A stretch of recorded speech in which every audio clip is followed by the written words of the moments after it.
Yun po, nagpahilot naman ako kay nanay. Nanay Saan ka Lily. nakatira?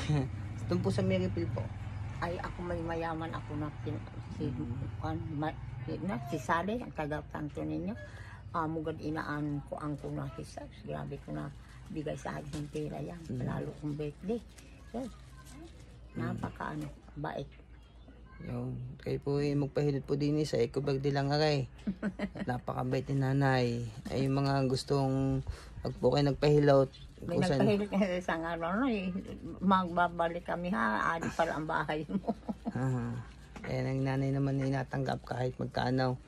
Eh syempre matutuwa kayo pag hinilit kayo ng isang Sa lipa daw sa edad na rin 87 ha. 1,000 daw sa babae di marunong. Ang hipo lang gayon na daw ha.